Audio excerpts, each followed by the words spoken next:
falar sobre esse tema, nós trouxemos aqui, essa noite,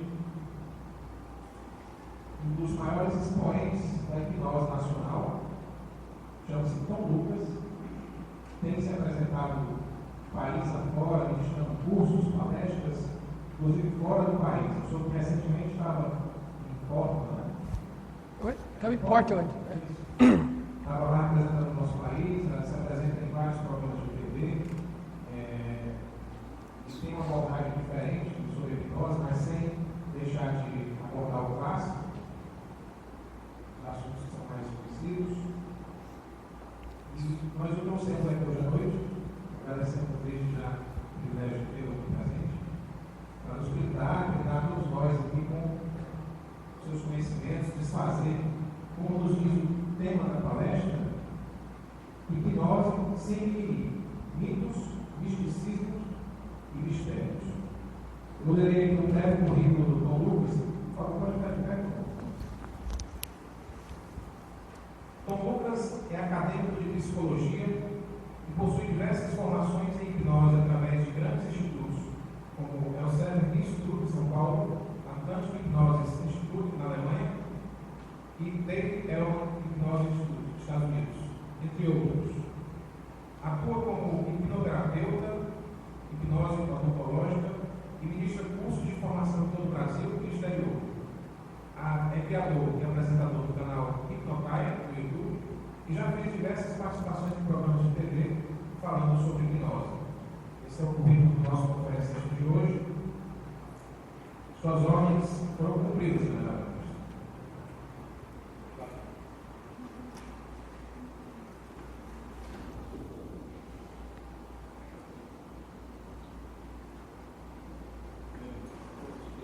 Obrigado. Muito obrigado. Boa noite. Ai, vamos ver se está. Bom, boa noite a todos. Acho que agora vai, né? Primeiro, vamos ficar assim, escolinho, né? Então vamos. Bom que caiu o clima. Bom, primeiro queria agradecer a todo mundo que veio até aqui hoje. Uma sexta-feira. Queria agradecer o convite aqui da loja Venerável, do Jean, do Sidney, que fez todo a ponte, fez todos os contatos aqui. E, bom, nessa minha fala, eu gosto de falar um pouquinho, como já diz o próprio nome, sem mimimi, sabe? Sem muito... Porque as pessoas têm muito preconceito ainda, assim como elas têm com a maçonaria, né? Tem muito preconceito com a hipnose. Por um simples motivo, falta de conhecimento. Às vezes a gente vê na própria faculdade de psicologia, professores de psicologia que atuam na área há anos, olha pra gente e fala assim, tem uma de hipnose aí? Presta não. O Freud abandonou. Vai usar esse negócio para quê? Aí eu respeitosamente respondo, né? Bom, Freud também abandonou a medicina. Então a medicina também não presta segundo sua lógica, né? E às vezes muitos esses acadêmicos, esses PhDs da área, não leram sequer um índice de um livro de hipnose para saber o que realmente acontece nesse negócio aí. E eu trabalho dentro de um consultório odontológico. E é engraçado que às vezes chegam os pacientes lá, eu tenho medo de dentista. Aí a dentista olha e fala assim, tem nada não, a gente tem um hipnólogo aqui, pessoal, não, perdi o medo de dentista. Na hora, perde o medo de dentista, fala, hipnose, tá louco? O pessoal já vê o dentista com aquela máscara, um bisturi na mão, acha que é o Jason. Chega um cara para hipnotizar, acha que, meu Deus do céu, vou sair daqui morto. Então por preconceito, por desconhecimento do que acontece na hipnose. Aí eu vou lá, converso um pouquinho, explico o que é, explico para que serve, a pessoa acha o máximo. Daí chega lá na próxima sessão a dentista, eu quero hipnose, porque é tão legal. Então é uma realidade que a gente vem enfrentando isso em todos os âmbitos. Trabalho também com hipnoterapia, que a gente vai falar um pouquinho mais detalhado sobre hipnoterapia, para que ela serve. E é engraçado que as pessoas que chegam na clínica de hipnoterapia para tratar uma fobia, querer parar de fumar, emagrecer, alguma coisa assim, ela já procurou todos os tipos de terapia possíveis. Ela já foi no psicanalista, já foi no psicólogo, foi na Umbanda, foi na cartomante, foi na Igreja Universal, foi em todo lugar depois que ela chega na hipnoterapia. Por desconhecimento da ferramenta, por preconceito. Aí chega lá, ó, se eu soubesse desse negócio que tinha vindo antes. Então, acontece. Então, nessa palestra eu quero falar, assim, é mais fazer um bate-papo também, então eu não gosto muito de ficar falando sozinho, às vezes eu me sinto meio solitário falando sozinho, então, se vocês quiserem interromper a qualquer momento, podem interromper, tá? No final eu vou abrir para perguntas, mas se quiserem fazer alguma colocação, perguntar alguma coisa, fiquem à vontade, tá? O próprio nome da palestra diz Sem Mimimi. Eu pensei muito para chegar num nome para a palestra. Eu cheguei na Unifor apresentando essa palestra aqui, e o pessoal olhou assim, como é que a academia deixou passar uma palestra com esse nome? Mas tudo bem, funcionou. Deu certo lá, fiz na semana da psicologia lá, foi bem bacana. Vamos começar um pouquinho falando sobre a história da hipnose. É engraçado que nos dias atuais a gente vê muita treta acontecendo com a hipnose.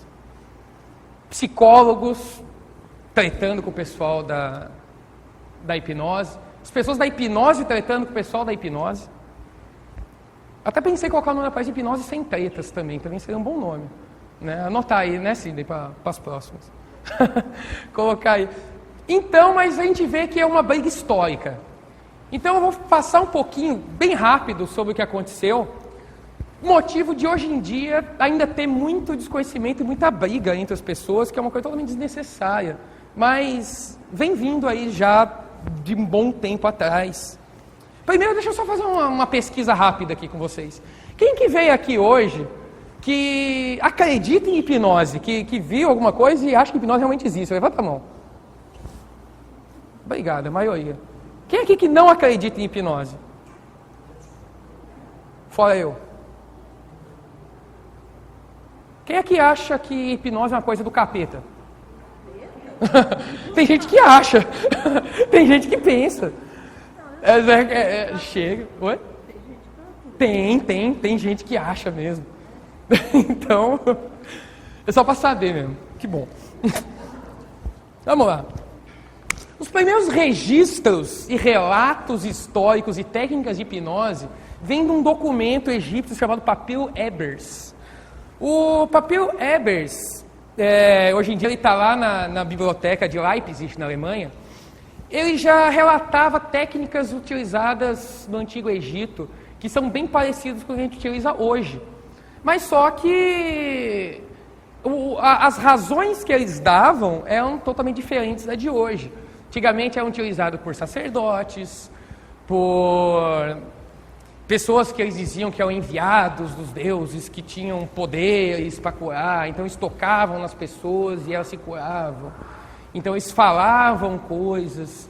Existia uma coisa chamada templos do sono, onde eles diziam que as pessoas entravam, dormiam um sono terapêutico e acordavam curadas. E realmente acontecia.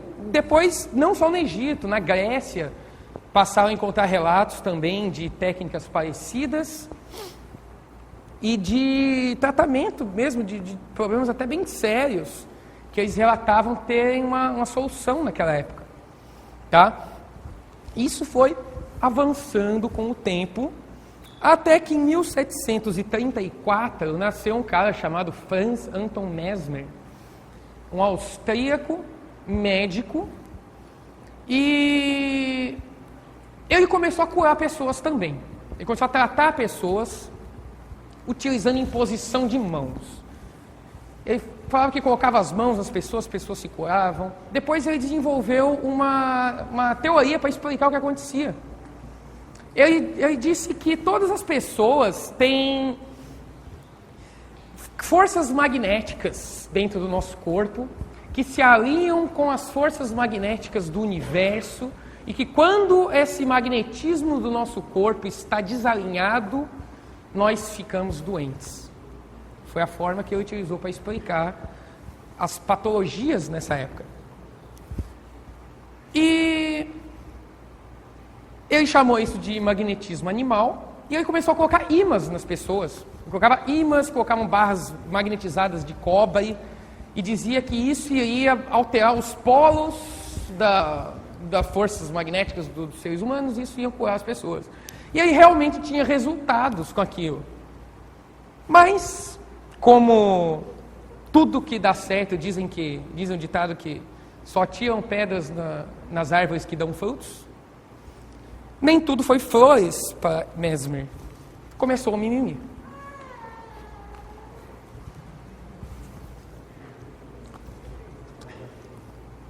O rei chamou uma comissão composta por esses caras aí, presidida por Benjamin Franklin. Joseph Guillotine, que foi o cara que inventou a guilhotina, ele é um médico que trabalhava com dores, tanto que ele criou a guilhotina não para torturar pessoas, mas sim para matar de uma forma mais digna, né, sem dor. Tá? Então ele é um médico que estudava dores. Né, o Lavoisier, da química, o John Bailey, que é um astrofísico, ele calculou a rota lá do cometa Halley e tudo. E eles chegaram, fizeram como uma CPI, para investigar as coisas que o Mesmer andava fazendo. Eu olhava assim, esse cara não pode estar certo. Esse cara aí está tudo errado. Nós somos médicos, nós somos cientistas, nós somos os entendidos dos assuntos, nós manjamos de tudo. Esse cara aí fazendo essas loucuras aí não pode estar certo, não. Pode estar certo, não. E começaram a questionar a teoria dele do magnetismo animal. Falaram, cara, você está louco. Esse negócio não existe, não, velho. Você está ludibriando as pessoas, prometendo curas. Isso não pode acontecer. Ele ainda foi lá, fizeram uma reunião, ele argumentou. O rei tentou dar dinheiro para ele. Falou, não, te dou uma quantia de dinheiro para você parar de fazer isso. Ele falou, não, eu vou lutar pelos meus ideais, eu estudei isso. Isso funciona. Mas aí não teve jeito. A comissão cortou o Mesmer, ele teve que ir embora para a França, foi embora para Paris, ele morreu pobre, morreu sendo chato. Até porque ele tinha uma coisa meio mística dele, ele estava com uma capa. Tem até um filme do Mesmer que quem se interessar é bem bacana, para conhecer sobre a história dele. E ele parou com isso. Chama Mesmer. E até conta um caso lá de uma pianista cega que ele fez voltar a enxergar, que na época das histéricas, né, aquelas coisas, então tinham vários sintomas que as pessoas apresentavam por vários motivos psicossomáticos. Entre eles foi uma pianista cega que ele fez ela voltar a enxergar. Foi bem controverso esse caso aí, mas faz parte da história do Mesmer. Resumindo, o Mesmer parou com isso. E é bizarro, porque ele poderia ter descoberto o efeito placebo há anos antes do que realmente foi encontrado, né? Ele poderia ter avançado em muitas pesquisas aí, mas barraram por causa de mimimi da época. Esse cara aí não pode aparecer, não. Vamos ter que parar com isso. Mas na atualidade, um pouquinho, vem um cara chamado James Braid, também um médico, que ele estudava os escritos de Mesmer e olhava aquilo, cara, isso daí pode ser que tenha algum fundamento.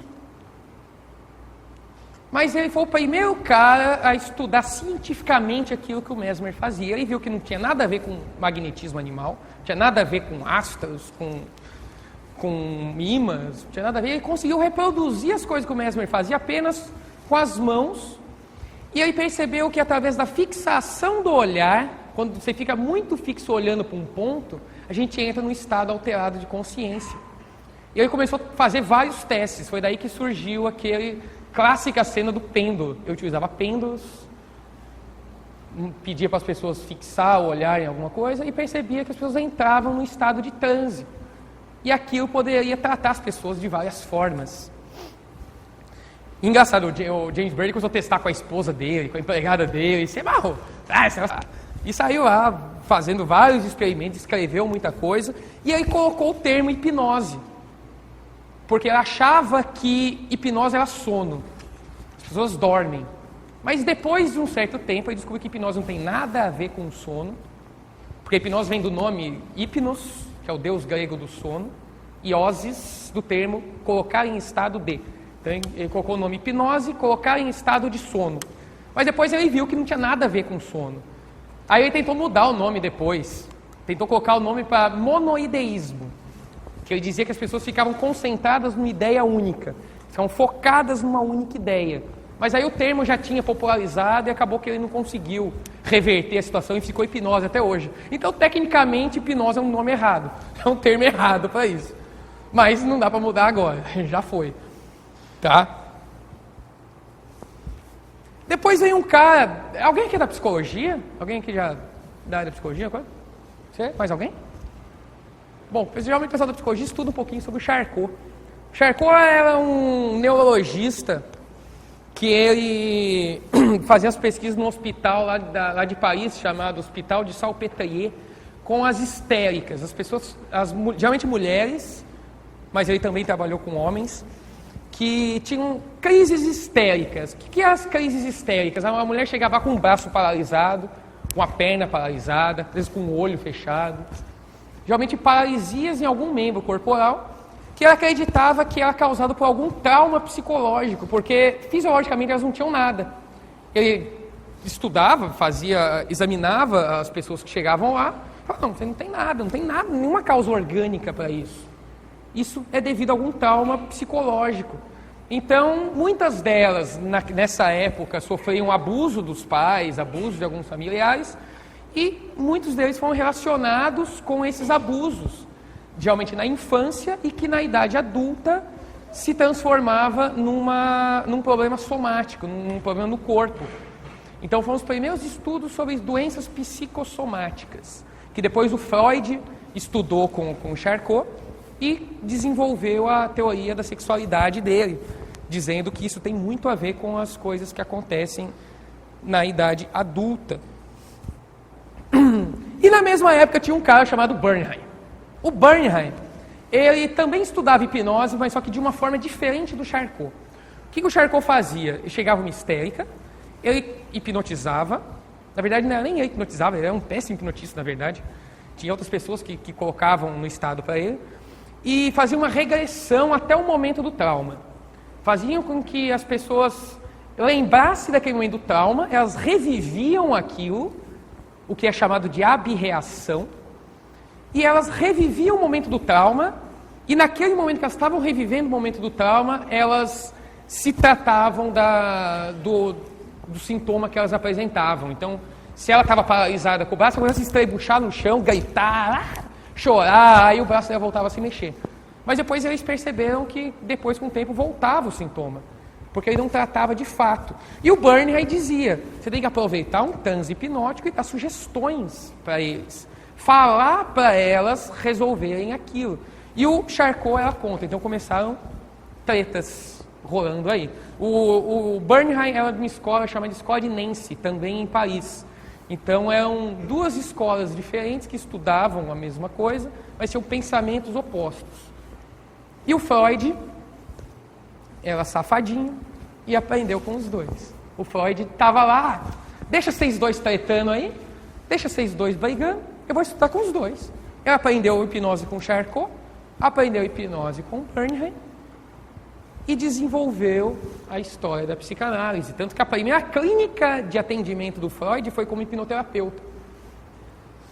Ele dizia que o inconsciente estava armazenado todos os nossos traumas, todas as nossas características, e através dele, utilizando hipnose, a gente pode ressignificar isso. Mas dizem a lenda que o Freud é um péssimo hipnotista. As técnicas da época já não eram tão bacanas quanto as que a gente tem hoje em dia. Eram bem diferentes. E o Freud, ele fumava muito charuto. E se alguém aqui já viu algum documentário sobre o Freud, tem um que chama Freud Além da Alma, que aparece o Freud falando. Ele parece um pato falando, parece uma gralha falando. Por causa de tanto charuto que ele fumava, acabava com a garganta dele. Tanto que ele morreu com câncer na boca. E isso, ele tinha bafo, mau hálito de charuto, de nicotina, e isso atrapalhava muita coisa. Aí ele começou a falar que hipnose não serve para todo mundo. Hipnose não presta. Se algumas pessoas que entram, outras que não, esse negócio aqui não serve. E começou a desenvolver a psicanálise. Então ele deixou a hipnose de lado e começou a desenvolver a teoria psicanalítica. Subconsciente, inconsciente, consciente, pré-consciente, assim vai. Mas no final da vida dele, ele deu créditos à hipnose. Então isso aqui é um livro dele de 1937, um pouquinho antes de ele morrer, chamado Construções e Análise, que ele fala que... Aqui é o perigo de desencaminharmos um paciente por sugestão, persuadindo a aceitar coisa que nós próprios acreditamos, mas ele não deveria aceitar, de certo foi enormemente exagerado. Porque ele falava que o terapeuta poderia sugerir coisas para o paciente que eram da crença dele. Então, se por exemplo, eu acredito que essa menina está assim porque ela sofreu um abuso. E eu começava a induzir ela a achar que aquilo realmente tinha acontecido, implantando falsas memórias. Então o Freud criticou muito isso. Isso sim é possível acontecer. Mas não é o certo de se acontecer. Existem formas corretas de se fazer isso. Na época os estudos eram muito rasos, não tinham técnicas elaboradas, protocolos de reação. Eles faziam de qualquer jeito. E acabava realmente dando problema. Dava muito problema lá.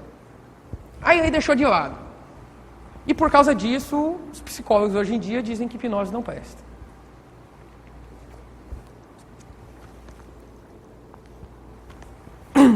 Avançando mais um pouquinho, tem um cara chamado Dave Elman.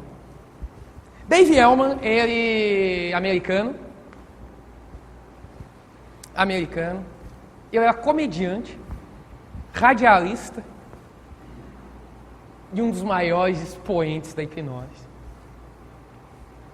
O Dave Elman, ele com 8 anos de idade, o pai dele estava com câncer no hospital, e foi um hipnoterapeuta lá e aumentou a sobrevida do pai dele, reduzindo dor, quando ele ia fazer as sessões de quimioterapia, reduziu a dor do pai dele, e aumentou um pouquinho o conforto do pai dele para ter os últimos momentos junto com a família, até que ele morreu. E o Dave Elman achou aquilo o máximo. Falou, cara, que legal, vou estudar hipnose. E começou a estudar hipnose lendo os livros de Bernheim. E ele fazia shows de hipnose nos vaudevilles lá no Canadá, que é uma espécie de circos abertos, que tinham várias coisas mágicas, tudo. E ele fazia shows de hipnose. Até que alguns médicos e dentistas olharam e falaram, cara, esse negócio vai ser legal pra caramba. E se a gente aprendesse hipnose com esse cara e utilizasse na medicina? E foi assim que Dave Elman formou mais de 2.000 médicos e dentistas nos Estados Unidos. E desenvolveu muitas técnicas. Hoje em dia, uma das induções mais conhecidas da hipnose se chama indução de Dave Elman. Que quem já fez algum curso de hipnose, já viu alguma coisa, já deu uma olhada nela, que ela é bem popular, bem conhecida. E muitas outras técnicas, o avanço foi muito grande. Ele escreveu um único livro chamado Hypnotherapy, que até hoje é tido como um dos livros mais completos de hipnose já lançados. Mas conterrâneo a ele tinha um cara chamado Milton Erickson. Nasceu no mesmo ano praticamente. E o Milton Erickson, americano, médico, psiquiatra, ele desenvolveu um outro tipo de hipnose, chamada ou hipnose ericksoniana, que é conhecida hoje em dia. O Dave Elman é hipnose clássica, tá? Então a linha de Dave Elman é conhecida como hipnose clássica, ou sugestões diretas, que diz diretamente o que vai acontecer. Mas o Milton Erickson, ele teve poliomielite aos 17 anos, ficou de cadeira de rodas e não tinha como chegar próximo das pessoas para tocar, fazer aquelas induções de forma clássica. E ele desenvolveu hipnose conversacional, através de linguística, através de metáforas, conversando com os pacientes se ele conseguia tratar certos traumas. Colocava as pessoas em transe, utilizando historinhas lúdicas, percebia um estado diferenciado e conseguia tratar várias coisas. Mas o Milton Erickson, como um bom acadêmico, ficou sabendo de um cara chamado Dave Elman. E como já era de se esperar, treta. Treta. Tem que ter treta. Tem que ter treta, senão não tá bom. O que acontecia? O Milton Erickson falava, esse cara não é acadêmico, esse cara não é médico, por que esses médicos estão aprendendo hipnose com ele? E é engraçado, porque o Dave Elman ele não escreveu muita coisa, ele escreveu aquele livro, mas tem muitos áudios dele dando esses congressos para os médicos. E você vê muito ele falando, um criticando o outro. Então, no meio... Já ouviu, Cláudio? Esses áudios do Dave Elman? Ele começa a falar que o Milton Erickson não sabe de nada, esse cara aí, esses povo acadêmico, não serve de nada. Meu negócio é bom, meus médicos estão comigo, então eu sou bom. E o Milton Erickson também criticava muito Dave Elman. E ela um tocando farpa com o outro. Então, essa é uma das tretas mais atuais que a gente tem dentro da história da hipnose. Dois muito bons. E é engraçado que hoje em dia é totalmente possível você utilizar a hipnose ericksoniana e clássica ao mesmo tempo. Não são teorias que se chocam, são formas de se fazer diferentes. Mas é totalmente possível você utilizar uma indução clássica, coloca a pessoa num transe, e utiliza metáforas conversacionais à la Milton Erickson. Uma coisa não bate na outra. Mas na época não. A minha uma tem que ser melhor que a outra, senão tá bom. E hoje em dia ainda tem essa treta, é engraçado isso. Que hoje em dia a gente vê muito, né, nos grupos. Thompson. Então a gente vê muita briga hoje nos grupos de hipnose. Então hoje em dia tem os donos da hipnose, que são aqueles caras que hipnose não pode ser passada para qualquer um, hipnose não pode ser banalizada, hipnose não pode ser ensinada gratuitamente no YouTube. Tem muito disso hoje em dia. Alguém aqui já viu vídeo de hipnose no YouTube? Alguém aprendeu alguma coisa de hipnose no YouTube? Alguma coisa diferente que não sabia? Dá para aprender alguma coisa. Mas eles falam que não pode, hipnose tem que ser um segredo, tem que ser uma coisa... Isso é puro mimimi. Isso é desculpa de quem não é bom naquilo, tem medo que outras pessoas aprendam e vão tomar o lugar dele no mercado. É isso. Então hoje em dia você vê muito isso.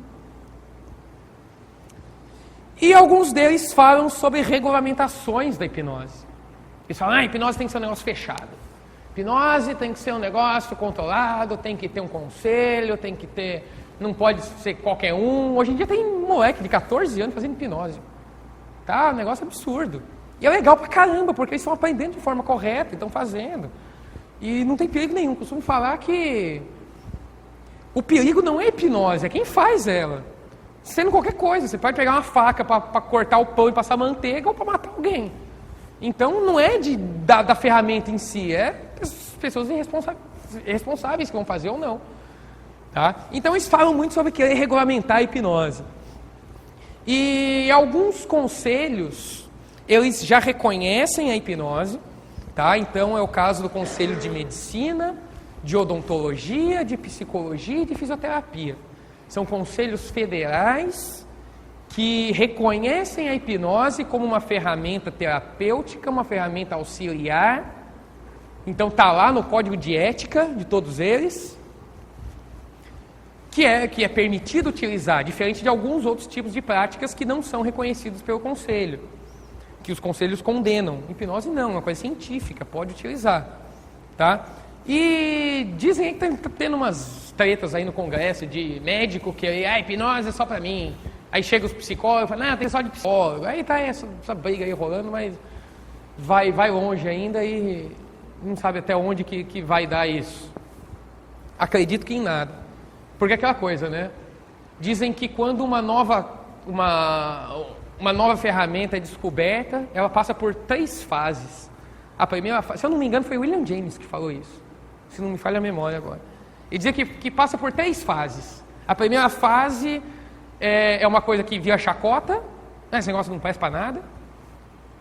A segunda fase, opa, peraí. Esse negócio funciona. Mas é óbvio que funciona. Ainda sabia disso. E a terceira fase, esse negócio é bom demais, velho, é só meu. É aquela coisa, quando o filho é lourinho de olhos azuis, todo mundo quer ser pai, né? Então, tá tendo essa briga aí. Eu acho que a hipnose no Brasil, hoje em dia, está na segunda fase. As pessoas falam que funciona, mas é um negócio que todo mundo já sabia, é uma coisa que... Né? Então, tá tendo essas tretas aí hoje em dia. Tá? Mas, quando fala de regulamentação, o mais próximo que a gente tem são os conselhos federais. Ok? Tranquilo? Tá tranquilo? Não, não completa. Mas afinal de contas, o que é esse negócio aí? Para vocês, o que é hipnose? Alguém?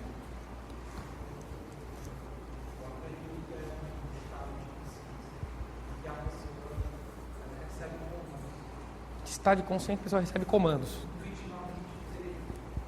E ela só recebe comandos se estiver nesse estado de consciência?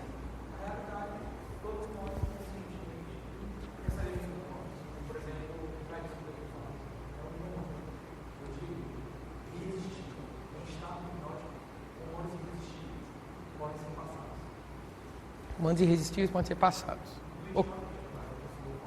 Uhum. Não, ok, claro. Eu quero saber primeiro o que tem, o que vocês já têm de coisas construídas de hipnose para a gente afirmar ou desconstruir elas. O que mais? Alguém? O que é hipnose? Nossa, todo mundo veio aqui sem a menor ideia do que se trata. Hã? Tem que ir embora? Ah, então beleza. Valeu. Uma forma mais fácil de acessar o subconsciente. Beleza. O que mais?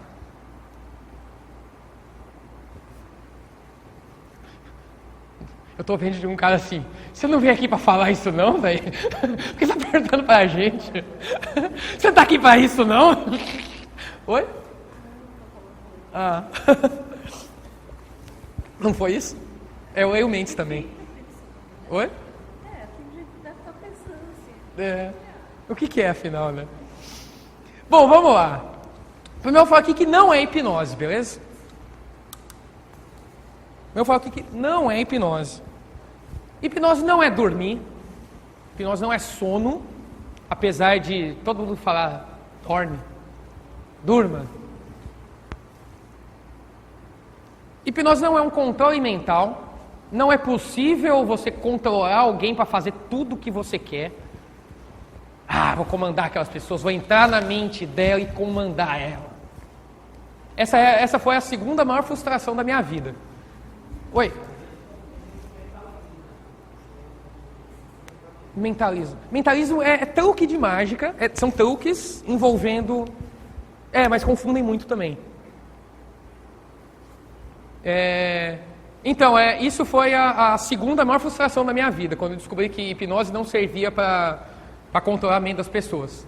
A primeira foi não juntar os 150 Pokémons no Game Boy. Foi a maior frustração da minha vida. Aí tudo bem, depois eu criança, eu falava assim, eu quero ser o Homem-Aranha. Aí não dava para ser o Homem-Aranha, eu falei, quero ser um X-Men. Aí eu conheci hipnose, comandar as pessoas, agora controlar todo mundo, dominar o mundo. Coisa de moleque, de 8 anos de idade, 10 anos de idade, né? Aquelas mentalidades legais pra caramba. E aí depois eu fui estudar hipnose, eu vi que não era isso. Daí eu falei, beleza, deixa eu ver o que é esse negócio. Então eu via aquelas coisas na televisão, fazia o povo imitar galinha, não sei o quê. Eu falei, esse negócio é tudo combinado, esse negócio não existe não. É tudo ator que tá aí ganhando um pão com manteiga para fazer isso. Mas se fosse verdade seria tão legal. Aí eu comecei a estudar.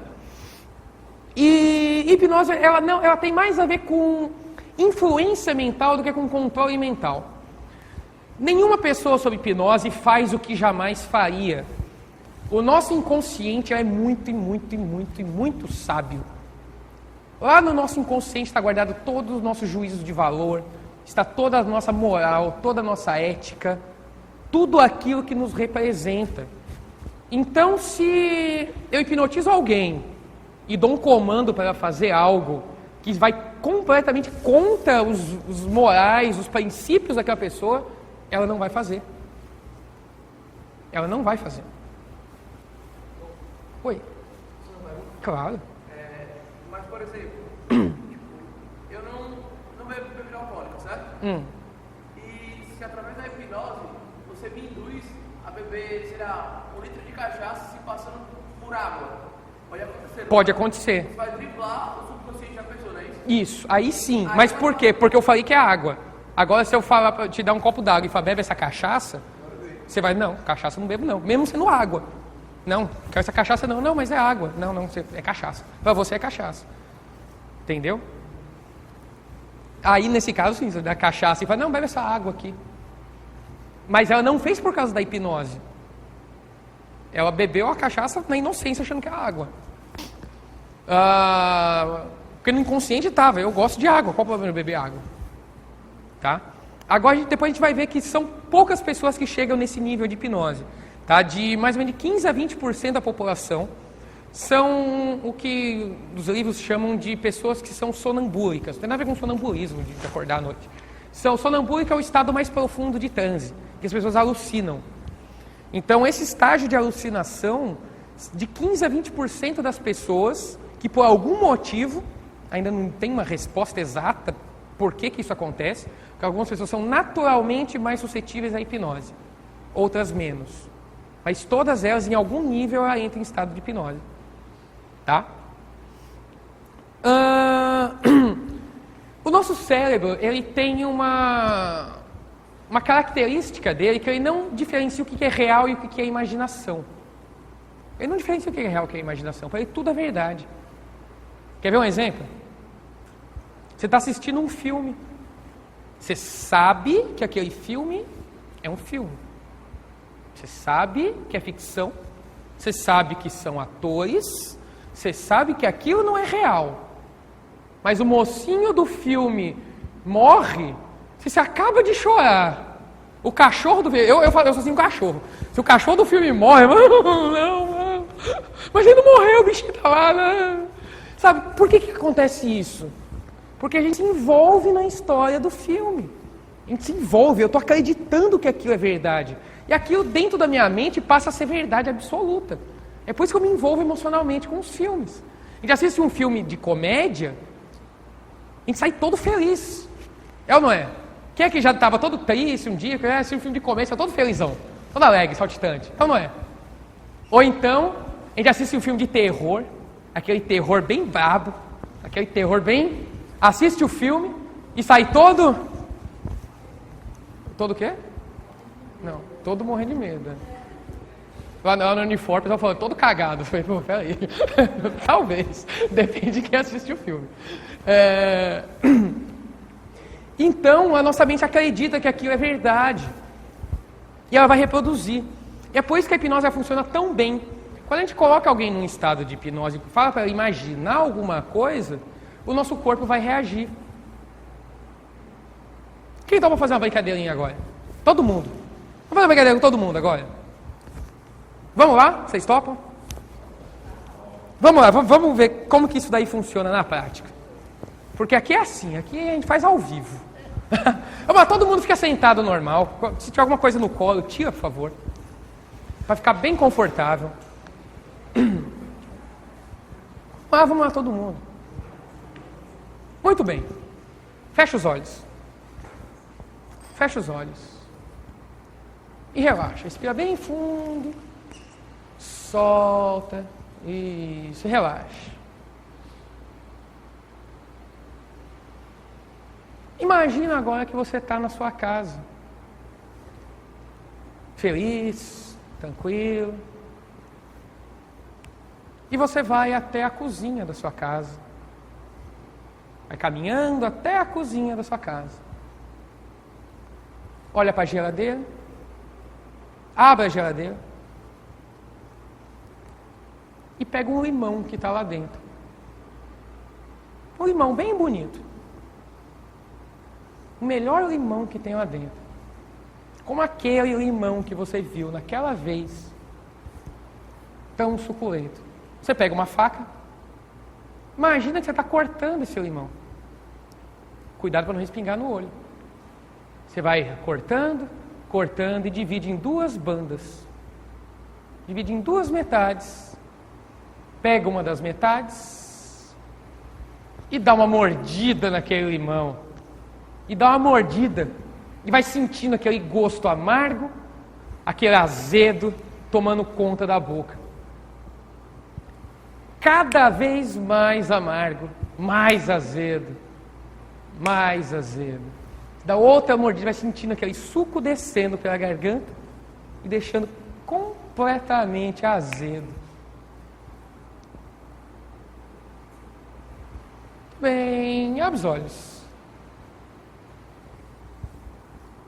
Quem é que sentiu o gosto do limão na boca? Levanta a mão. Sentiu? Quem sentiu? Quem salivou? Levanta a mão, quem salivou? Quase todo mundo. Muito bom. Por que isso acontece? Vocês estavam conscientemente que vocês não estão em casa. Ou alguém acha que está em casa aqui? Não, né? Por favor. Beleza. Vocês sabem que não estão em casa. Vocês sabem que não tem limão na sua mão, não sabem? Por favor. Dizem que me diz que todo mundo sabe. Sabe, né? Beleza. É porque isso acontece, né? Eu tenho aqui na bolsa, mas eu me tirou na bolsa. Eu tenho um limão aqui. Falei, cara, precisa de um limão na bolsa. Mas tudo bem. Vocês imaginaram e sentiram a fisiologia acontecendo. E é assim que a hipnose funciona. A gente imagina e o nosso corpo reage. A nossa mente inconsciente acredita que aquilo é verdade e começa a produzir fisiologias no nosso corpo para que aquilo se torne verdade.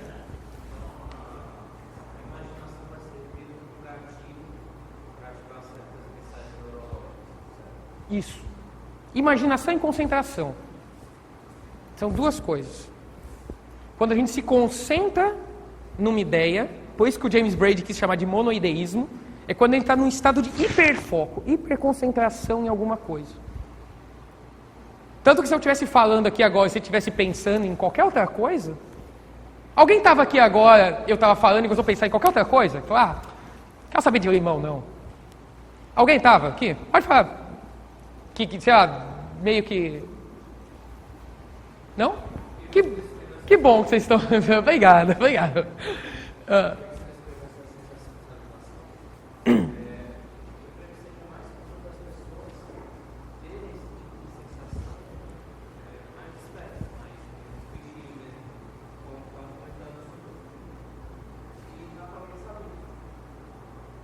Mas salivou mais que o normal. Mais que o normal. E exatamente, a hipnose não precisa acontecer aquela coisa clássica da pessoa estar com o olho fechado para estar apagado. E para a hipnose acontecer. A hipnose acontece o tempo todo.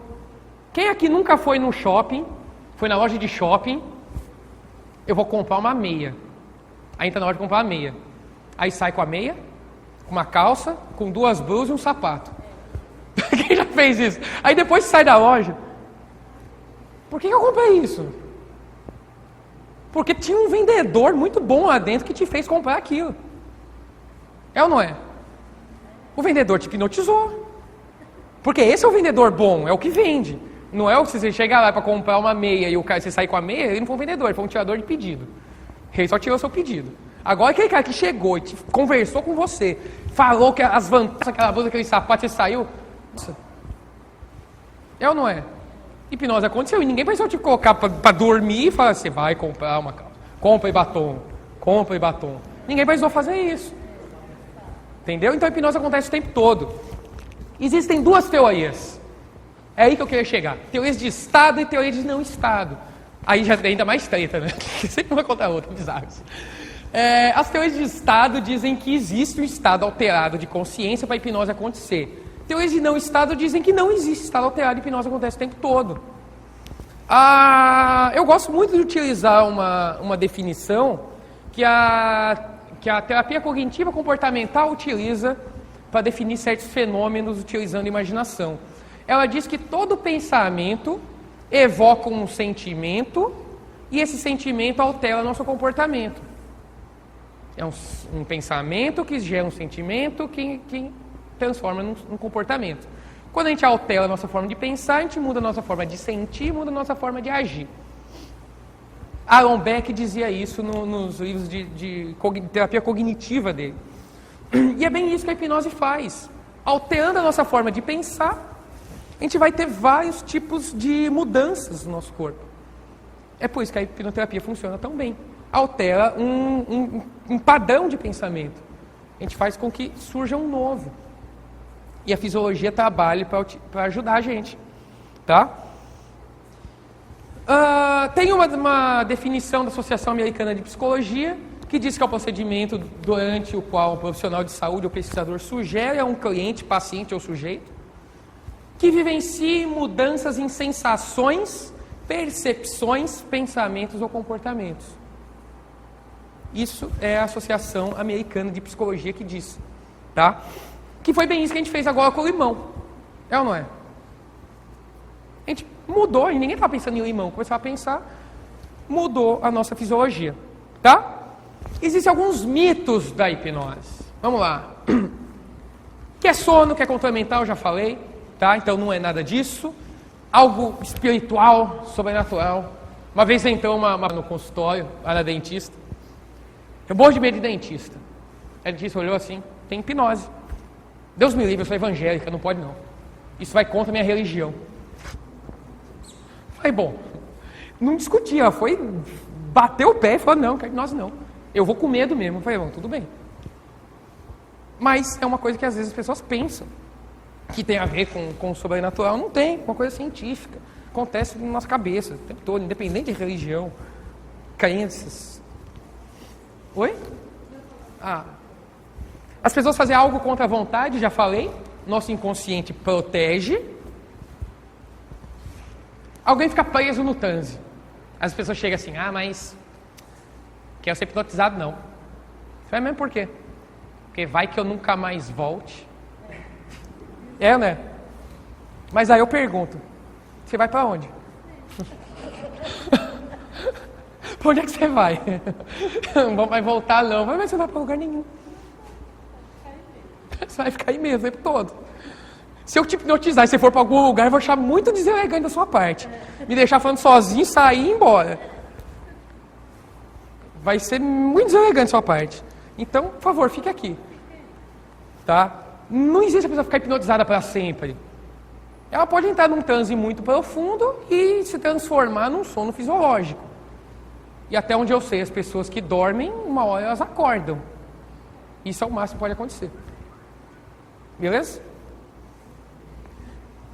Mas não quero ser hipnotizado não, velho. Vai que eu falo as coisas que eu não quero falar. Vai que meu namorado me hipnotiza, aí eu começo a falar as coisas que eu não devia. Então, casais que querem aprender hipnose, nesse momento da palestra, muitos casais saem. É comum acontecer isso. Droga, quem aprender hipnose só para isso? Acabou com o meu barato. Ficou triste, né? Tá na hora já. Tem hora que os namorados ficam, que merda, velho, não era pra ter feito isso. Acabou com o meu barato, desculpa. Eu me senti assim quando eu descobri também. Eu tenho que passar a bola, né? Tenho que passar pros outros agora. Não, mas eu não sou hipnotizado não, velho. É só quem tem mente fraca. Eu sou inteligente, eu sou dono de mim. Ninguém me hipnotiza não. Eu não sou hipnotizável. Falei, cara, meus pêsames. Que pena de você. Se você pensa assim. Ninguém me controla. É bom. Teve um estudo na Universidade de Stanford que diz que a suscetibilidade hipnótica está diretamente ligada ao QI. Então, as pessoas que têm QI mais elevado são as pessoas mais hipnotizáveis. Hipnose tem a ver com concentração, com imaginação. As pessoas mais inteligentes conseguem isso. As pessoas que elas entram num estado para escrever um livro, para estudar, são pessoas que têm um poder alto de concentração. Isso tem diretamente a ver com a capacidade mental delas. Então, quanto mais inteligente, quanto mais desenvolvida a mente, mais hipnotizável a pessoa se torna.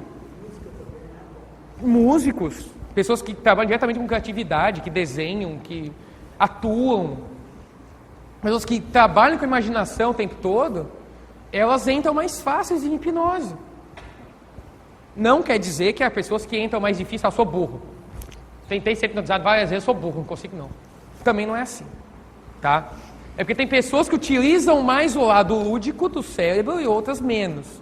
O nosso hemisfério direito do cérebro utiliza mais a parte criativa, emocional, lúdica, e a parte esquerda é mais racional, mais analítico, matemática, mais linguagem. Tá? Então tem pessoas que, por exemplo, trabalham com...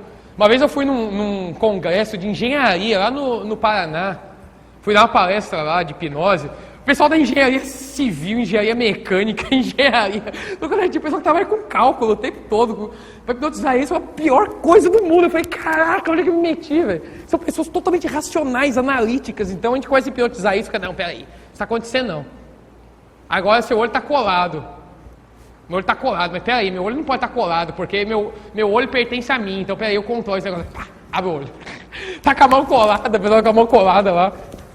Ai, sai não, velho. Não, mas peraí. Eles começavam a racionalizar sobre o que estava acontecendo. Eles começavam a pensar e falavam, não, peraí. Essa mão é minha. Meu cérebro controla. Então peraí, vou soltar esse negócio agora. Aí soltar. Mas eles entravam em hipnose. Mas começavam a racionalizar aquilo. Então, e alguns começam a racionalizar bem no começo do processo, e isso torna mais difícil. Agora não quer dizer que elas não vão ser hipnotizadas. Tá? Tranquilo? Tá tranquilo?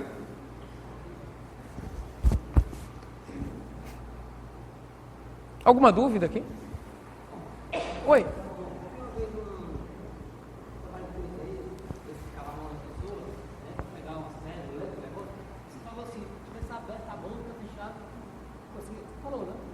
Se você abrir a boca e fechar, você conseguir pegar essa célula. Ah, sim. Ah, no vídeo. Ah, tá, sim. Ali foi um comando pós-hipnótico. Ele tá falando de um vídeo meu na internet. Aliás, alguém conhece meu canal no YouTube? Legal. Legal, tem 2 inscritos aqui. Que bom. 3. Oi?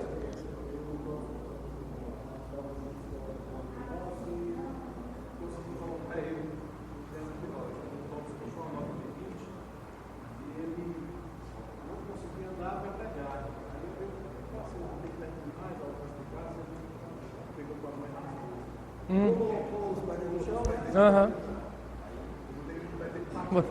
Partiu. Sacanagem. Não, o que aconteceu ali? Qualquer comando que a gente dá e o inconsciente aceita aquela ideia, se torna verdade na mesma hora. Então, tem 2 vídeos meus que eu fiz isso. Um foi no programa de TV. Você viu da TV ou foi do evento lá? Pois é, aí tem que é uma rotina de catalepsia, que o menino estava com o braço travado. Do Tony Nunes, né? Foi. O menino estava com o braço travado, ele não conseguia mexer o braço, que ele aceitou a ideia de que o braço dele era de metal, de aço, e não se mexia. Aí eu peguei um dinheiro para ele, coloquei um dinheiro para ele pegar, e ele não conseguia pegar. Aí eu falei para ele, não, mas é só você abrir e fechar a boca que seu braço volta a funcionar. Aí ele falou assim, o braço voltou. Ou seja, é uma ideia que eu passei para ele e que ele teve como verdade naquele momento. Então, qualquer coisa que eu falar convincentemente que vai acontecer e a mente acreditar naquilo, aquilo vai acontecer. Por isso que às vezes que a gente está com um pensamento negativo, vai dar merda, vai dar merda, vai dar merda, vai dar merda. Dá merda. É ou não é? Então, você já viu uma pistola hipnótica? Já viu minha pistola hipnótica? Eu sempre ando com uma pistolinha aqui que ela tem tiros hipnóticos. Que todo mundo que é atingido por essa bala dá um sono muito grande. Tá carregada totalmente aqui.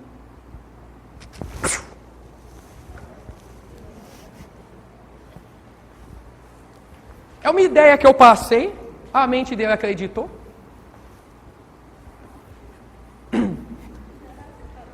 Oi? Ele não está dormindo, ele está me ouvindo o tempo todo. Mas a gente vê alguns sinais fisiológicos de transe. O corpo relaxa totalmente. A gente tem perda no tônus muscular.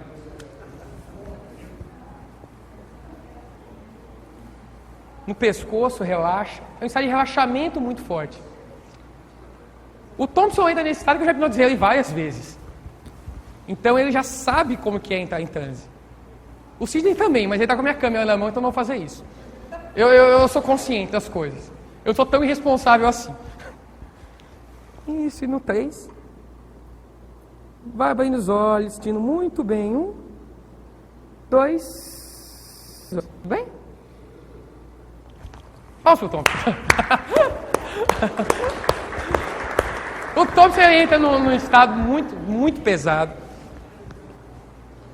Thompson, ele... Então, foi uma ideia que eu passei para ele, ele acreditou. E a mente dele fez acontecer. Tranquilo? Foi.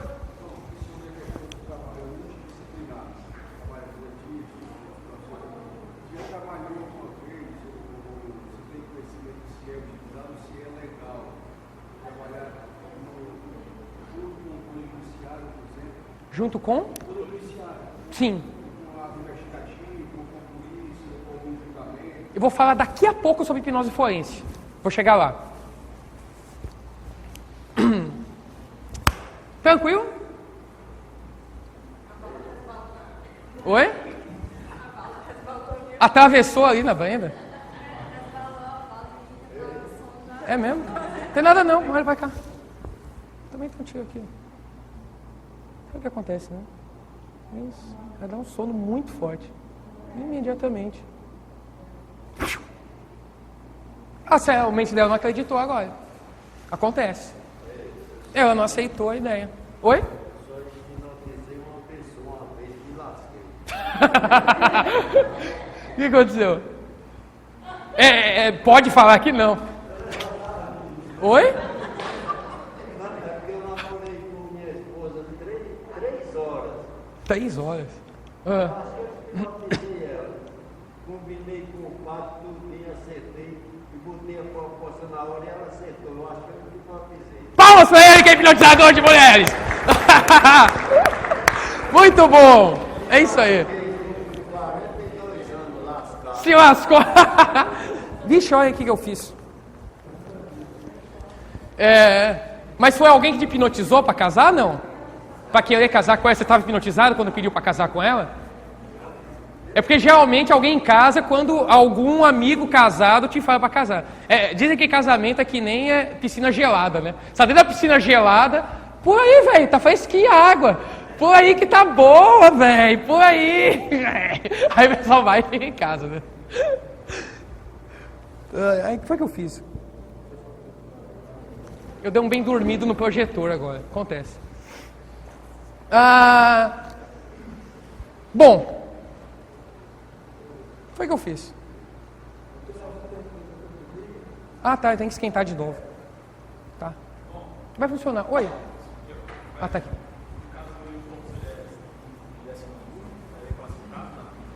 O Thompson? O Thompson, cara, ele inventa. Ele fica parecendo a menina do exorcista, virando o olho assim. Não é, Thompson? Mais fácil. As pessoas que são hipnotizadas várias vezes, elas se tornam mais suscetíveis. Principalmente por mim. Quando eu hipnotizo uma pessoa várias vezes, se torna mais fácil de eu hipnotizar aquela pessoa.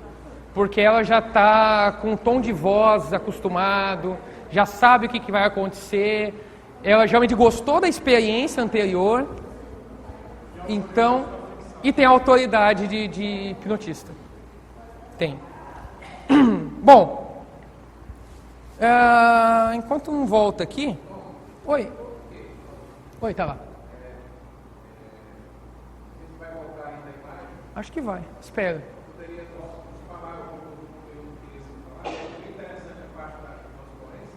Sim, eu vou... Se você tiver alguma... Relacionado à forense? Não. Você falar, você continuar falando, depois se você tem alguma coisa prática de fazer. Sim, vamos fazer. Agora, então, enquanto um volta. Voltou. Seja por isso. Bom, deixa eu falar um pouquinho sobre como que funciona fisiologicamente nosso cérebro quando a gente está sob hipnose, tá? Coisa bem simples, rápida. Uma das características da hipnose, por que se torna mais fácil de a gente acreditar nas coisas sob hipnose? O nosso córtex pré-frontal, que fica na parte da frente do cérebro, é responsável pelo nosso julgamento crítico. É o que faz com que a gente racionalize sobre coisas que são ditas. Na hipnose, esse funcionamento diminui. É por isso que se torna mais fácil acreditar em tudo. Por exemplo, você chega numa criança que nunca ouviu falar em Papai Noel. As crianças, elas têm o pré-frontal menos desenvolvido, por isso que crianças são mais fáceis de serem hipnotizadas, tá? Chega uma criança que nunca ouviu falar em Papai Noel e fala para ela: Papai Noel é um velhinho que voa num trenó puxado por renas que vem lá do Polo Norte. A criança, pô, legal, cadê? Chega num adulto e fala isso para ele, vai achar que você é louco. Fala assim, o que é Papai Noel? É um velhinho que... Você é louco, esse negócio não existe. Ele vai racionalizar sobre aquilo. Quando a pessoa está sob hipnose, o cérebro dela trabalha como se fosse de uma criança. Porque o funcionamento do pré-frontal para de funcionar. Não é que pare, diminui o funcionamento dele. Por isso que as ideias se tornam mais fáceis aceitas. Tá? Por isso que naqueles shows de palco, só dá uma cebola e fala, come essa maçã. E a pessoa acredita que é uma maçã, ela vê uma maçã, ela sente o cheiro da maçã, sente o gosto da maçã, come, e o mais legal, ela não lacrimeja, não tem as sensações fisiológicas, porque fisiologicamente para ele aquilo é uma maçã. Então ele já tem no inconsciente dele o que é uma maçã, ele já viu uma maçã, ele gosta de maçã e vai comer aquela cebola achando que é maçã. Tá? Então aquilo é real, aquilo existe de verdade. Tá? E a gente tem um aumento na nossa parte do córtex. Tá? Que é a parte da nossa atenção, da nossa emoção. Então, por isso que a gente fica a concentração maior e se torna mais fácil a aprendizagem. Então, o aprendizado sobre hipnose se torna mais fácil. Quando a gente está lendo um livro, a gente entra em transe automaticamente. Está tão focado lendo o livro que a gente entra nesse estado automaticamente. E a gente aprende mais fácil do que se eu estiver lendo um livro e pensando em outra coisa. Lê aqui um pouquinho, aí olha no WhatsApp, olha o Facebook, lê mais uma linha, assiste TV. É por isso que hoje em dia as pessoas estão com maior dificuldade de concentração, porque elas não se focam só naquilo, tá? E a gente tem alguns fenômenos que vêm acontecer. A gente consegue fazer regressão, regressão de idade. Como é que tá o tempo aí, Thompson? Beleza. É que começou antes, né? Beleza. É porque pode descarregar alguma coisa, continua com. Aí a gente pode fazer regressão de idade, que a gente é uma hipermnésia, que a gente chama, que é uma rememoração de fatos que aconteceram na nossa infância, tá? Não é só você lembrar, às vezes acontece a revivificação, a pessoa revive aquele momento, tá? A gente utiliza isso muito em clínica, muito em terapia, para tratar certas coisas.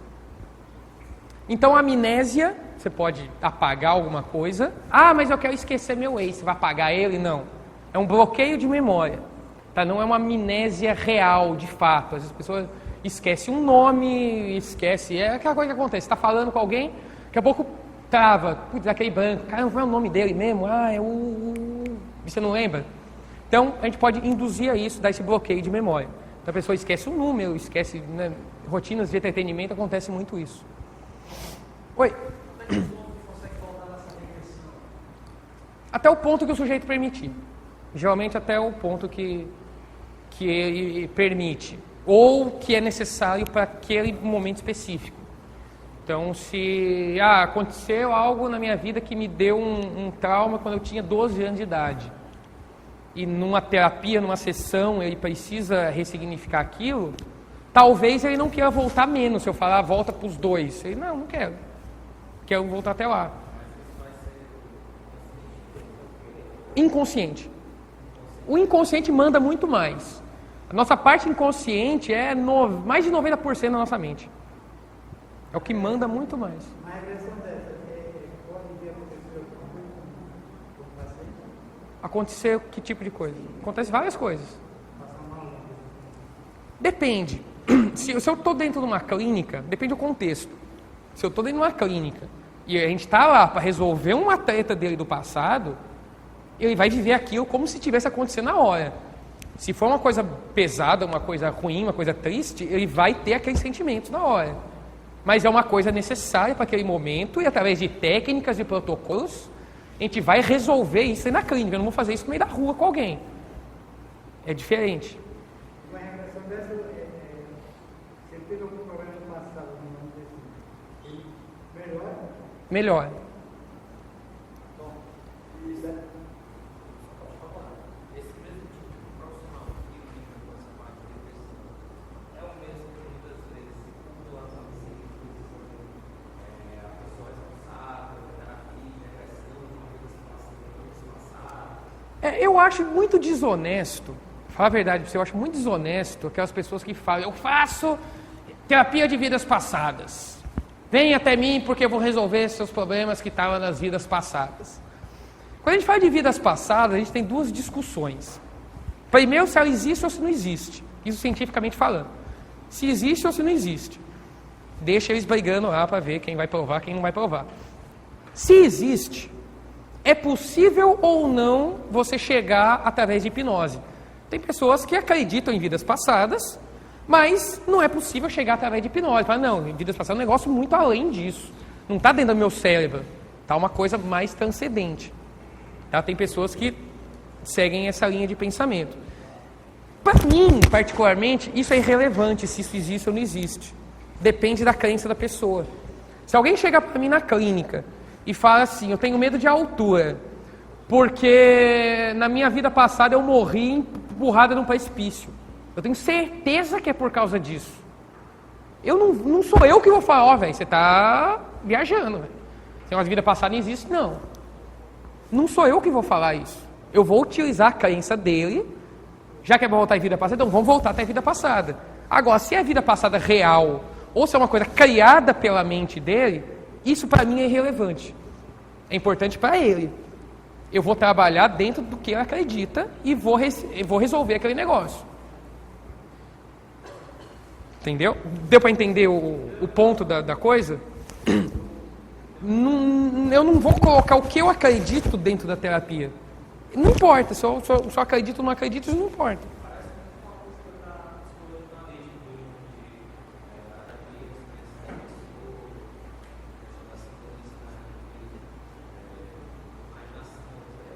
Sim, sim.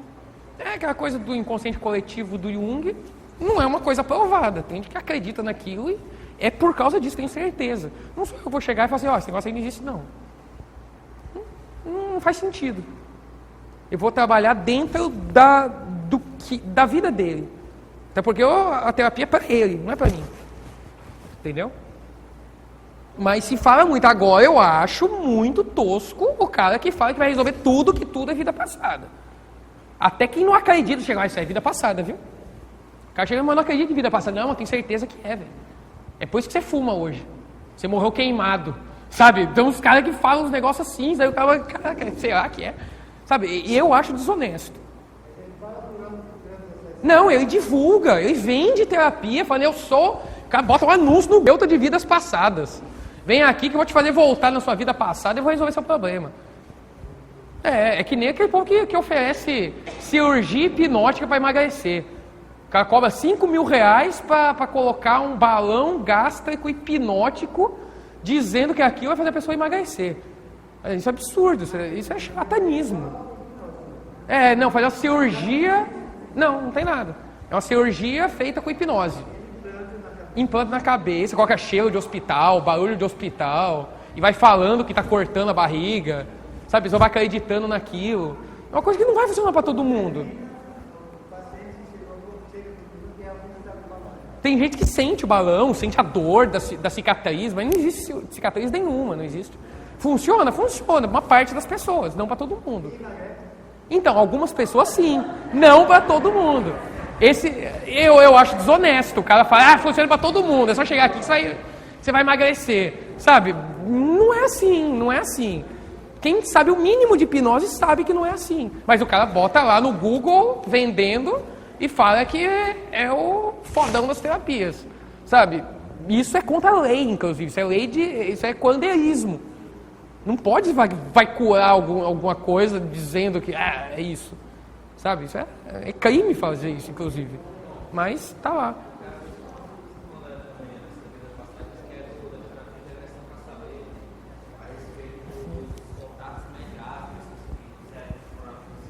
Nossa senhora, velho. Eu vi um dos negócios muito loucos aqui em Fortaleza, inclusive. Bizarro.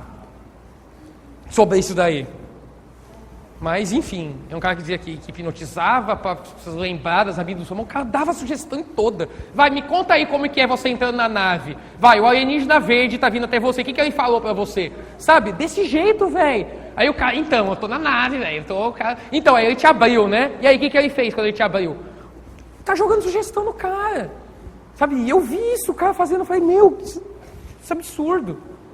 Não se faz isso não, velho. Ele disse que aprendeu hipnose por fontes mediúnicas. Ele nunca estudou hipnose. Então, cara aí. Catalepsia são fenômenos de travar músculos. Uma experiência bem clássica é aquela que a gente vê nos shows de hipnose de palco e televisão. Quem já viu hipnose de televisão? Quem quer ter uma experiência agora? Todo mundo. Fique em pé, quem quiser. Fique em pé. Todo mundo, quem quiser. Pode ficar em pé, todo mundo.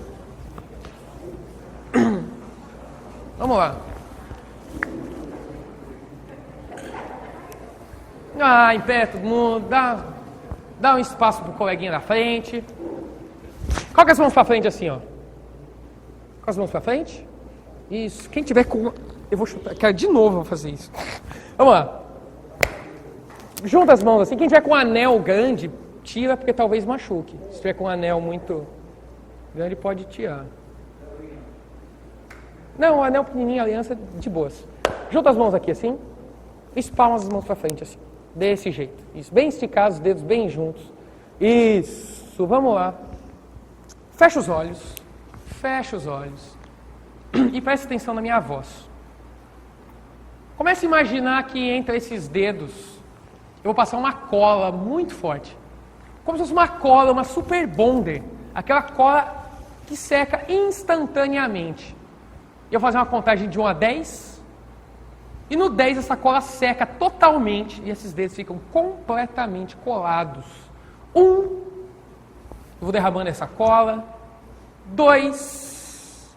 E a cola vai escorrendo entre os dedos, se colando completamente. 3. Quanto mais eu conto, mais colado fica. 4. 5. Quanto mais estica os braços, mais colado fica. 6. Como se fosse um bloco único. Como se essas mãos e esses dedos fossem um bloco único, uma peça única. 7. E essa cola já está quase completamente seca. E quanto mais força faz, mais colado fica. 8. Completamente colado. Quanto mais tenta, mais impossível é. 9. Imagina você tentando soltar e não conseguindo. Quanto mais força faz, mais colado fica. 10. Abre os olhos, tenta soltar, mas não consegue. Quanto mais força, mais colado. O braço bem esticado. Tenta soltar as mãos. Quanto mais tenta, mais colado. Quanto mais tenta, mais colado. Isso pode parar de tentar. Quem está com as mãos coladas? Pode parar de tentar. Quem está com as mãos coladas? Vocês estão colados? Quem colou? Está colado aí? Acho que tá. Tá colado? Acha que tá? No 3, solta. 1, 2, 3. Pode soltar. Quem mais está colado? Quem mais está colado? Está colado? Está colado aí? 2, 3. Pode soltar. Quem está colado, moça? Está colado. É você que não é hipnotizável. Fica aí um pouquinho. Tá aí. Pode soltar. Pode dormir. Isso, bem equilibrado, bem equilibrado, bem equilibrado, bem equilibrado. Isso, bem equilibrado. Tudo bem? Olha para essas mãos aqui. Olha para essas mãos aqui. Isso. Tá colado, faz bastante força para soltar. Tenta soltar mesmo, com bastante força. Tá? Muito colado. Isso. Mas sabia que quanto mais você tenta soltar, mais colado fica, não é isso? Isso, mais essa cola aqui, ó. Contar de 1 a 3. Essas mãos vão soltando bem devagarzinho, mas algo mais acontecendo. 1, 2, bem devagar, mas algo mais vai acontecendo. 3, vai soltando, mas essa cola passou lá para os pés agora. Esses pés são completamente colados no chão. Quando você mais tenta andar, mais colado fica. Tenta andar. Quanto mais tenta, mais colado. Isso, bem colado, tudo bem. Olha para cá. Isso, olha para cá. Isso, vai relaxando. Isso, olhos bem pesados, durma. Isso, relaxa mais e mais profundo. Isso, afundando. Isso, agora aquela cola foi lá para os olhos. Esses olhos vão colando mais e mais. Aquela mesma cola que estava lá nas mãos, passando lá nos olhos agora. Os olhos ficam completamente colados. Quanto mais força faz para abrir, mais colado fica. Isso, tenta abrir, mas não consegue. Quanto mais força, mais colado. Isso, tenta abrir os olhos. Tenta abrir. No 3, pode abrir. 1, 2, 3, pode abrir. Tudo bem? Palmas para ela. Tudo bem? Tranquilo? Tranquilo. Pode sentar. Esse é um fenômeno de catalepsia. Quem sentiu as mãos coladas aqui? Colou? Tudo aí? Quem foi difícil? Oi?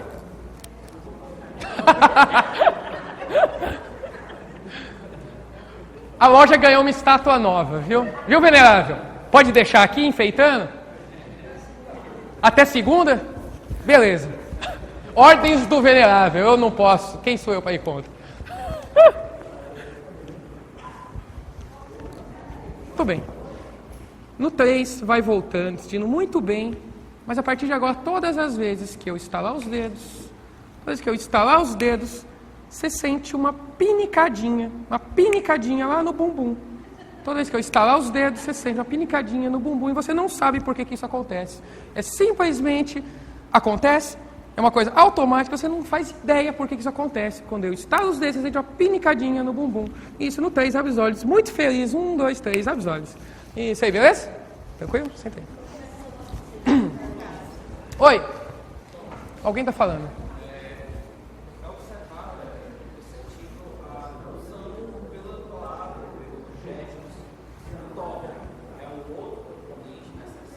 Sim. Faz toda a diferença. Toques, palavras, tudo isso. Beleza? Tranquilo, Thompson?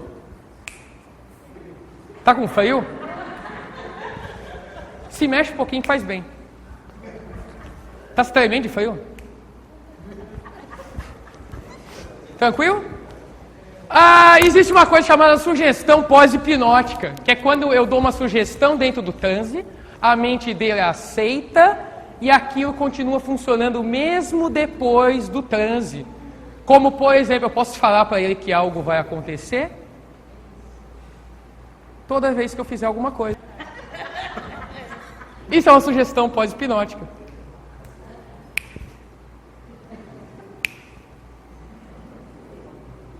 Eu bato o pau e fica 10 vezes mais forte. Beleza? O que tem aí, Thompson? Tudo bem? Tranquilo? Beleza. Tranquilo? Isso é uma sugestão pós-hipnótica. E a gente pode provocar alucinações também. É o caso da cebola que vira maçã. Tá? Ninguém sabe. É uma coisa que não faz sentido para ele. Uma hora vai acabar. Se, por exemplo, eu troco o nome dele, o nome dele é Thompson, se eu troco o nome dele para Maria, por exemplo, é uma coisa que não é congruente para ele. Ele vai ficar todo mundo chamando ele de Maria um tempo, assim, ele fala, não, mas espera aí, meu nome sempre foi Thompson. Daí a sugestão vai embora. Agora, quando é uma sugestão que tem a ver com a pessoa, uma sugestão terapêutica, por exemplo, ela tende a durar mais. Bem mais tempo, até para sempre, se for o caso. Tá, a questão das clínicas, tá? Então, a gente pode utilizar para várias coisas, ansiedade, concentração, tabagismo, obesidade, tá? Dor, a gente tira hipnose com dor, tira dor com hipnose, de forma rapidinha, tá? Dor de cabeça, a gente utiliza isso para dor de dente, tranquilo? Oi?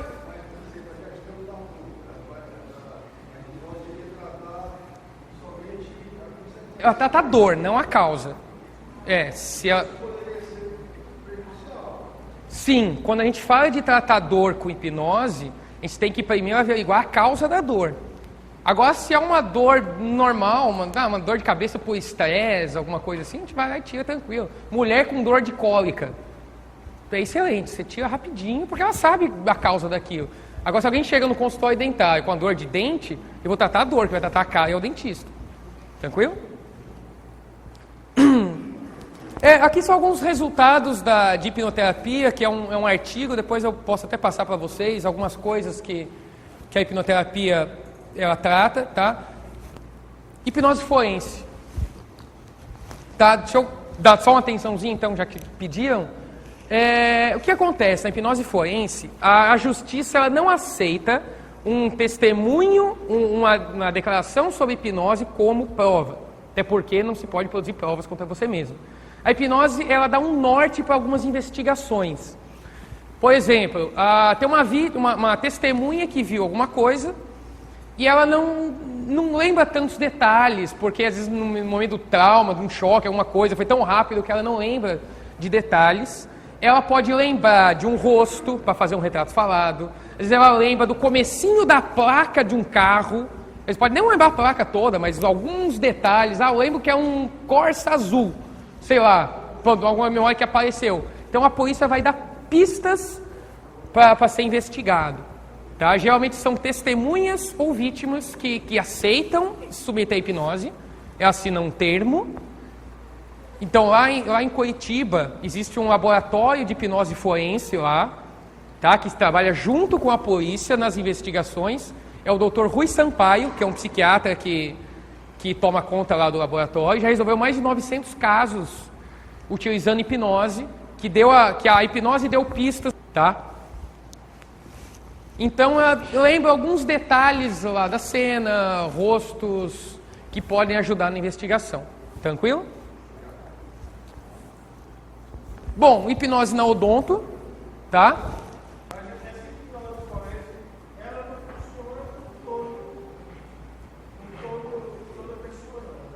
Não, mas geralmente a pessoa vai chegar lá querendo contribuir para o caso, então ela tem uma motivação para poder ajudar aquilo, e mesmo que ela não lembre tantos detalhes, alguma coisinha ou outra vai ajudar a lembrar. Tá? É uma ferramenta a mais que tem. É 100%. Não, mas o que é 100% hoje em dia, né? Mas é uma ferramenta muito poderosa para utilizar nas investigações.